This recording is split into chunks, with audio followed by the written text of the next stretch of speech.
नमस्कार, हमें है आपकी सेहत का ख्याल, इसीलिए हर रोज लेकर आते हैं हम आपके लिए न्यूज 24 का खास प्रोग्राम संजीवनी। मैं हूं विपनेश माथुर और मेरे साथ हैं जाने माने आयुर्वेदाचार्य डॉक्टर प्रताप चौहान। डॉक्टर चौहान, बहुत बहुत स्वागत है आपका संजीवनी में। Thank you ji. स्किन काली पड़ रही है, लाल दाने हो रहे हैं, घाव नहीं भर रहे हैं, तो हो जाएं सावधान और देखें डॉक्टर प्रताप चौहान के साथ संजीवनी।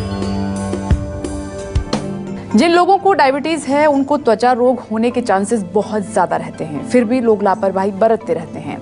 डायबिटीज के बारे में कहा जाता है कि ये एक धीमा जहर है और इस जहर से आपको अपनी स्किन को कैसे बचाना है। डायबिटीज में अगर आपको स्किन डिजीज हो भी जाए तो समय रहते आयुर्वेद की मदद से इसको जड़ से कैसे खत्म करना है, ये सब आपको बताएंगे आज की संजीवनी में डॉक्टर प्रताप चौहान। तो बने रहिए हमारे साथ और ध्यान से देखते रहिए संजीवनी। आइए आज की खास चर्चा की शुरुआत कर लेते हैं और सबसे पहले ये जानते हैं कि क्या डायबिटिक पेशेंट्स को त्वचा रोग होने की संभावना बहुत ज़्यादा रहती है, और कुछ स्किन प्रॉब्लम्स के बारे में डॉक्टर साहब से जान लेते हैं।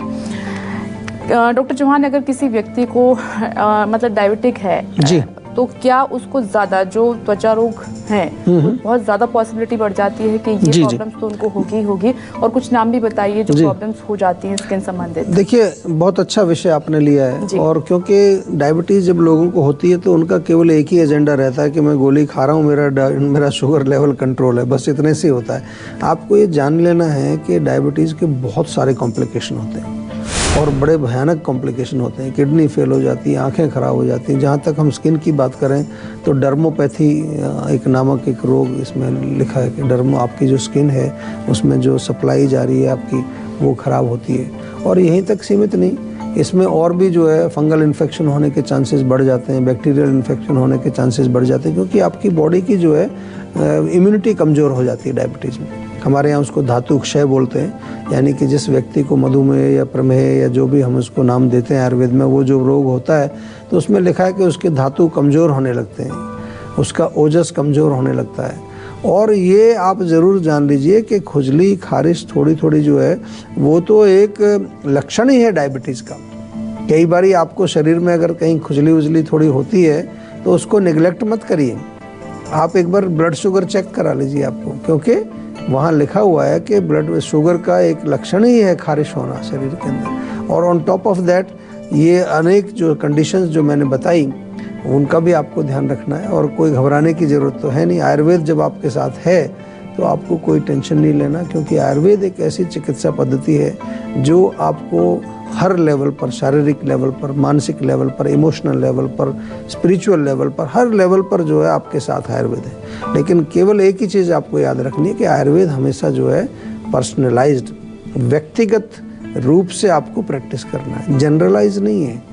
आयुर्वेद का मतलब ये नहीं है कि एक ही गोली सब पर काम करने वाली है, नहीं। हर व्यक्ति की प्रकृति अलग है, उसकी आयु अलग है, उसकी स्ट्रेंथ अलग है, उसका रहन सहन अलग है, उसका खान पान अलग है।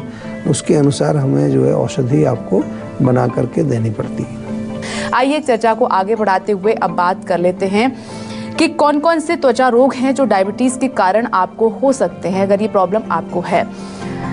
डॉक्टर साहब, अगर ये प्रॉब्लम है किसी व्यक्ति को तो वो कौन कौन सी गंभीर प्रॉब्लम्स हैं जो हमारी स्किन से रिलेटेड हैं, जो हो सकती हैं, हमें उनके कुछ नाम बताइए। देखिए, एक तो जो है डायबिटीज़ में स्पेशली प्रमेह पीड़िका नाम से हम उनको बोलते हैं, कार्बंकल्स, यानी कि एक ऐसे छोटे छोटे फोड़े टाइप के हो जाते हैं, वो हीलिंग भी नहीं होती, इनकी बहुत परेशान करते हैं। इसके अलावा छोटी छोटी चीज़ें, एलर्जी, स्किन में खुजली खारिश होना, कहीं पर रैशेज निकल आना, या केवल जो है बिना किसी रैश के, बिना किसी फोड़े फुंसी के खारिश होना। और इसके अतिरिक्त जो है जो लोग डायबिटीज़ से पीड़ित रहते हैं उनको बड़े अच्छे चांसेस होते हैं कि स्किन का कोई फंगल इन्फेक्शन, कोई बैक्टीरियल इन्फेक्शन हो जाए।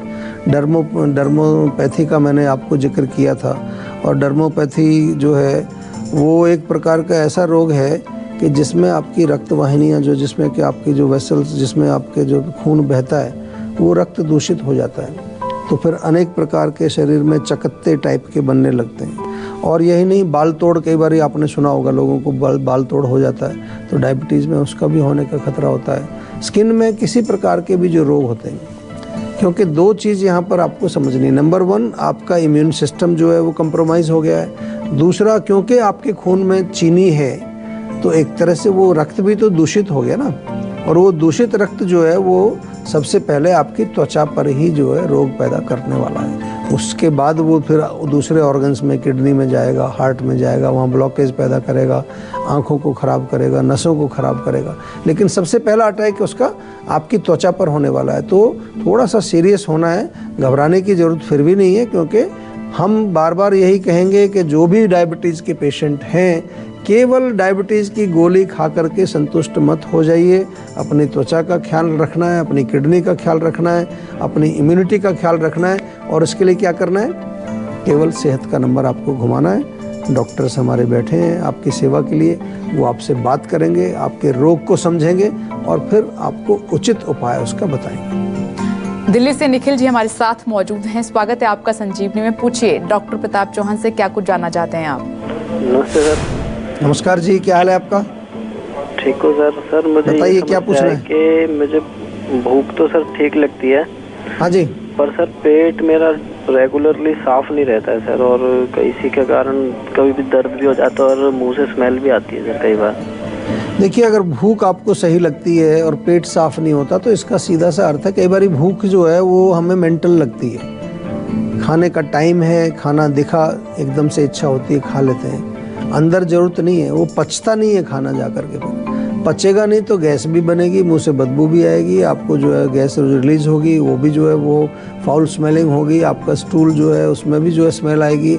आम के लक्षण है ये। जीभ पर सफ़ेद कोटिंग होगी, शरीर में भारीपन होगा, सुस्ती बनी रहेगी, कुछ काम करने की इच्छा नहीं होगी, दिन भर जो है नींद आती रहती है, लेजीनेस बना रहता है। तो ये सारी चीज़ें जो हैं आपकी संकेत करती हैं कि आपकी डाइजेस्टिव सिस्टम, आपकी अग्नि, जठराग्नि जो है वो काम नहीं कर रही ठीक से। तो एक तो थोड़ा सा अदरक बहुत अच्छा काम करता है। अदरक का छोटा सा टुकड़ा खाना खाने से पहले चबाइए, या फिर जो है गर्म पानी दिन भर थोड़ा थोड़ा करके पिए। केवल गर्म पानी पीने से भी फ़र्क पड़ेगा। और एक्सरसाइज ज़रूर करनी है, रेगुलर आपको जो है व्यायाम करना है, दौड़ लगानी है, पसीना निकालना है, तो आधी चीज़ें इससे ठीक हो जाएंगी। और जो बाकी की बची हुई हैं उसके लिए हम हैं, हमारे डॉक्टर्स हैं, हमारा सेहत का नंबर है, कॉल करें और पर्सनलाइज्ड दवाई बना करके अपने आप को आप वहाँ से उस रोग की जड़ को ठीक करने की कोशिश हम करते हैं। जड़ ठीक होगी तो रोग आपका परमानेंटली ठीक होगा। चर्चा को आगे बढ़ाते हुए अब बात कर लेते हैं कि जो प्रॉब्लम्स हमें होती हैं डायबिटीज़ की वजह से, उसके अलावा भी क्या कोई ऐसी समस्या है जो बहुत जल्दी हमें हो जाती है? डॉक्टर चौहान, जो प्रॉब्लम्स आपने अब तक काउंट कराई, क्योंकि आपने कहा कि अगर आपको डायबिटीज़ है तो सबसे पहले अटैक हमारी स्किन पर होगा जी, तो क्या कोई ऐसी प्रॉब्लम है जो सबसे पहले हमें इंडिकेट करती है? सबसे पहले देखिए, ऐसे तो डायबिटीज़ के काफ़ी लक्षण हैं। मुंह सूखता है, आंखें हमारी थोड़ी उनमें धुंधलापन होता है। लेकिन आज हम विशेष तौर पर स्किन की बात कर रहे हैं। मैंने डर्मोपैथी की बात की। एक और रोग है, उसको कहते हैं अकॉन्थोसिस निग्रिकेंस, उसका नाम है अंग्रेजी में। उसमें क्या होता है कि जैसे आपके आर्म पिट्स में या कोहनी के पीछे या इधर या जो है ग्रोइन एरिया में आपकी स्किन बड़ी काली हो जाती है, एकदम काली हो जाती है, थोड़ी उभार लेती है। आपके पैरों के सोल के नीचे भी वो हो जाता है। इसमें क्या है कि क्योंकि हमारी ब्लड के अंदर जो है इंसुलिन का लेवल कई बार बढ़ता है, फिर हम बाहर से कई बार दवाइयाँ लेते हैं, तो वो जो उसके कारण ये बीमारी हमारे शरीर में होती है। और हम तो इसको अपनी सरल भाषा में कहें तो रक्त दूषित हो जाता है आपका। जब आपके ब्लड में शुगर बढ़ी या कोई और भी टॉक्सिन बढ़ा या पित्त बढ़ा तो वो स्किन डिजीज़ पैदा करने वाला है। तो इसलिए आप थोड़ा सा जो है ध्यान रखें। डायबिटीज़ वाले लोगों को रक्त शोधन ज़रूरी है। हम बार बार बताते हैं, हम नीम का सेवन बताते हैं, हम आपको चिरायते का सेवन बताते हैं, हम करेला जूस आपको बताते हैं। ये सब चीज़ें डायबिटीज़ में क्यों बताई जाती हैं, कभी आपने शायद सोचा भी नहीं होगा कि ये चीज़ें क्या करती हैं। ये खून को साफ़ करती हैं अंदर जाकर। हाइपोग्लाइसेमिक इफेक्ट तो है ही उनका, लेकिन उसके साथ साथ ब्लड का प्यूरिफिकेशन करती है। नीम का तो आपने सुना ही होगा, कितनी बार हम नीम को जो है त्वचा के रोगों में बताते हैं। दिल्ली से कॉलर हमारे साथ मौजूद हैं। लक्ष्मी जी, स्वागत है आपका संजीवनी में। पूछिए अपना सवाल डॉक्टर प्रताप चौहान से। हेलो जी नमस्कार। Hello sir. नमस्कार सर। बताइए सर, एक्चुअली मुझे ना स्किन प्रॉब्लम बहुत ज़्यादा रहती है। मतलब मुझसे हीट में नहीं रहा जाता और धूप में नहीं जाया जाता। गर्मी तो छोड़ो, मैं सर्दियों में भी धूप में नहीं रहती। तो मेरे अच्छा, तो कुछ खाने पीने का परहेज करते हैं आप या सब कुछ खाते हैं? हाँ नहीं, मैं परहेज भी कर रही हूँ और काफी टाइम से कर रही हूँ और मतलब वर्कआउट भी करती हूँ, उसके बावजूद भी मतलब, और लिक्विड भी बहुत ज्यादा लेती हूँ। नहीं, वर्कआउट तो देखिए, अगर ज़्यादा आप वर्कआउट करेंगे तो उससे गर्मी बढ़ेगी। मैं तो इसलिए पूछ रहा हूँ आपको कि आपने कहा कि जैसे ही धूप में जाते हैं, गर्मी में जाते हैं, तो आपको स्किन में प्रॉब्लम होती है। तो इसका सिंपल सा ये हमें कंक्लूजन या एक यहाँ से निष्कर्ष ये निकल रहा है कि आपके शरीर में गर्मी ज़्यादा है, पित्त जिसको हम बोलते हैं। और इसके अलावा चाय, कॉफ़ी, मिर्ची, मसाले, अचार, खटाई, अंडा, नॉनवेज, तीखा, तला वला, ये सब जो खाते हैं हम नॉर्मल रूटीन में, चाट वगैरह, ये नहीं खाना है आपको बिल्कुल भी। अगर ठीक होना है तो ये छोड़ना पड़ेगा, कम से कम 3-4 महीने बिल्कुल बंद कर दीजिए। और फिर इंटरनल दवाइयाँ जो हैं हम पर्सनलाइज्ड लेवल पर बना के देते हैं, वो मंगाइए। और साथ में नीम के पत्ते बहुत बढ़िया हैं, सुबह उठ करके 5-6 पत्ते नीम के चबा जाइए खाली पेट, ऊपर से थोड़ा पानी पीना चाहें तो थोड़ा सा पानी आधा गिलास पी सकते हैं। तो ये आप नियमित करेंगे तो बिल्कुल ठीक होगा। कोई बहुत भयंकर रोग नहीं है, लेकिन प्रॉब्लम क्या है कि हम लोग जो है केवल उस फिराक में रहते हैं कि हमें कोई एक ऐसी गोली दे दो जादू की कि एक गोली खाएं और रोग मेरा ठीक हो जाए। तो थोड़ा सा अब जो दुनिया बदल रही है, अब लोग भी थोड़ा समझ रहे हैं कि केवल वो एक गोली जो है, एक इंजेक्शन लगाया, उससे दर्द नष्ट हो जाए, उससे रोग ठीक हो जाए, वो टेम्परेरी होता है, परमानेंट नहीं होता। परमानेंट के लिए आपको जड़ तक जाना पड़ेगा और उस जड़ को रिमूव करना पड़ेगा। नमस्कार, मैं हूं मानक गुप्ता। अगर आपको हमारा ये वीडियो पसंद आया हो तो इसे लाइक और शेयर जरूर करें। और हाँ, हमें सब्सक्राइब और फॉलो करना ना भूलें ताकि आप देश और दुनिया की कोई खबर मिस ना करें।